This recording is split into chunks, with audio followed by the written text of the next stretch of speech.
Hi, Mikel. Hello. Please, can we start with a fitness update? Is Viktor Gyökeres going to be available? And if he's not, what's the problem that he has?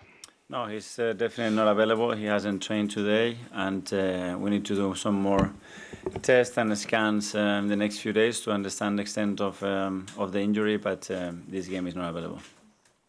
This game with Slavia Prague is the third midweek game you have in these last 3 weeks. How do you balance wanting to possibly rotate the squad with a hard away game in the Champions League, but also dealing with the injuries you have as well? Yeah, that's a situation that we've been dealing now for a few weeks, and trying to have the right freshness, the right cohesion within the team. The team has been competing really well in all different competitions, and tomorrow we know that we have a really tough match here. They are unbeaten here at home all season. Is a team that they are very used to playing together. They have a very clear philosophy. They create a massive atmosphere as well, so we know there's going to be a really tough match. It's now been announced that your Carabao Cup quarter-final is going to be played on the 23rd of December, which is just 2 days after you have a Premier League match. We spoke to Leandro Trossard, just the difficulties of that, but how challenging is it for you to prepare a team in such a short turnaround? Yeah, well, hopefully then they will move our Premier League match, because to play 2 days later doesn't make any sense, obviously. So we will now decide the date. I'm sure they will change the Premier League date as well. Sam from Sky. Hi, Mikel. Just on Viktor, are you concerned about it, or is it a short-term issue for him? No, I am concerned because he hasn't had many muscular issues, and he had to leave the pitch, and he was feeling something, and that's obviously never a good sign, especially for a player that it's very, very explosive. So we are digging in a little bit more to understand where we are in terms of the injury, and we'll announce the moment we know more. Yeah, on better news, if you keep a clean sheet tomorrow, you equal a club record for the most consecutive clean sheets in a row. How would you describe the mentality and the you like the word aura a lot, the aura about how your team defends in particular moments? Well, very good at the moment, obviously. I think the collective organization is very, very strong, and then the individual behaviors of players to defend with such an energy, intelligence and aggression every ball, obviously something that has been key for our success. Yeah, and how important has Gabriel Heinze been to that? Because you see the videos online, he's quite intense with that backline, the way he gets them into a huddle before the game. What's the impact he's had on this team? It's the whole team. Obviously, every member of staff, every player brings something to the table. That's something extremely collective when you talk about the numbers that you're talking, and everybody has to bring his piece. Gabi's done it, all the coaches do the same, and especially the players who at the end have to execute what we want. Ed from The Guardian. Hi, Mikel. Just to clarify on the Carabao Cup then, so have you made a request to the Premier League to have your game moved then officially?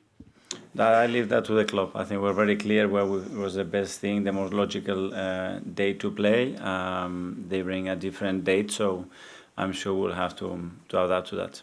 But if you do have to play it, do you think it's the sort of thing that could really be a disadvantage for you in the long run over the course of the season, because 2 games in 3 days? I think, as I said today, I'm sure we will apply the principles of, first of all, is the players, then is the supporters, and then the times that we need to have equality and the same chances for every club. So hopefully it will be fair.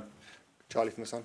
Mikel, could you ask you about Viktor? How is he in himself? I mean, he must be gutted. I mean, he's carried on. He's battled through, started to make a difference, had his best 45 minutes for the club. And now this. I mean, how is he?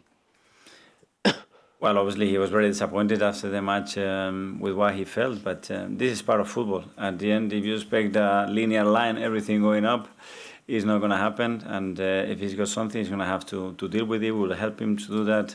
As you said, he was in a really good moment, in a really good form. It's very important for the team. But for tomorrow, we don't have him. So that's it. Isan Delima. Hi, Mikel. It's just Arsenal and Inter Milan in this competition that have yet to concede this season in the Champions League. How impressive is that, and how much of a good start has that been the foundations to everything else? Yes, of course, it's a huge platform to win games, and the difficulty of that in this competition, and when you are playing away, even more so. We know that tomorrow we're going to face a really good challenge here, and it's a team as well that they are very intense, very direct, very vertical, and we're going to have to be really good to achieve what we want. And just one on the Carabao Cup fixture. You guys obviously wanted it for December 16th, and it's now December 23rd, it looks like. Even though with the squad depth you've got at Arsenal, how concerning is it that, despite the schedule and the fixtures, that you could potentially be forced to play 2 in 3 days? Does this not concern you, despite the depth? We have 7 players out, so I don't know what depth we're talking about now, because we're missing a lot of players and a lot of front players. So if we continue to do that every 3 days, we won't be respecting, again, what we discussed previously, that in our opinion it's the most important part. Art? Hi, Mikel. Just on Viktor, you said it was a muscular issue. Which muscle is it? What part of the body?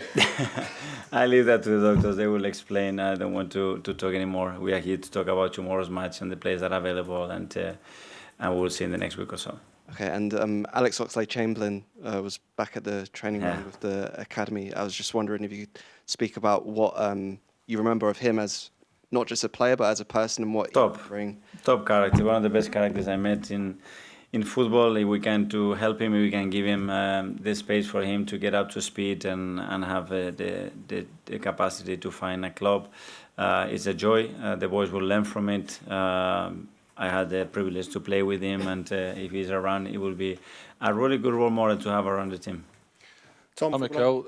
No Zubamendi tomorrow because obviously he's suspended. Declan Rice is one yellow card away from a suspension. He's obviously a player so vital to how you play, and your next Champions League game will be Bayern Munich at home. How much is that figuring into the gamble of selecting Declan for the game? Yeah, but it comes as well with a situation of Subi. We know that Subi was on 2 yellows as well. So that's the competition. At some point, you might miss players in crucial games. Obviously, we're going to try to avoid that as much as possible, but it's part of the competition. And can I just quickly ask about Christian Norgard as well? As obviously had restricted time because of his injury at the start of the season, and how consistent Zubamendi has been. He might get an opportunity tomorrow. What's he been like? He's an experienced player, a really valuable part of your squad. So what's his experience been so early in his career at Arsenal? Exceptional. I knew very clear the role that he was going to have, what he could add to the team. Is exactly doing that. I think he was in a really good moment before he got injured. Then it took him a while, again, as is normal, to get up to speed. And now he's having some more minutes, and he's available for tomorrow. Okay, we'll do the last two. Firstly, Sam from the Telegraph, and then from Czechia there. So. Hi, Mikel. You Hi. touched on it there that the injuries are kind of concentrated in the forward area. And then last year it felt like it was the same. It was always defenders at once and then forwards at once. I know you can't predict individual injuries and they're all different circumstances, but is there any sort of pattern here as to why you think, or the doctors think, it happens in one area of the squad so frequently?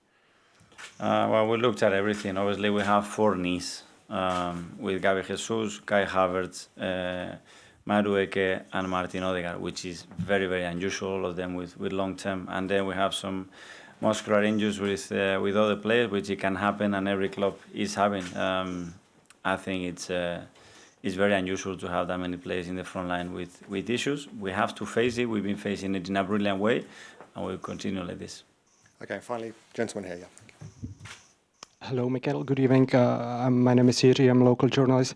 I have a maybe more personal question because you are in Prague. So I was wondering if you are in touch with Tomas Rosicky, your former teammate, former colleague from the team, your friend, maybe to ask some advice about Slavia, maybe to arrange a meetup tomorrow somewhere in the city or something. Yeah, we'll try to see him. Yeah, we had a great time together. Again, I always said it. Tomas is one of my favorite players, the ones that I play with. And if I have the chance tomorrow and he's available, we will see each other, give each other a hug, and talk a little bit about football.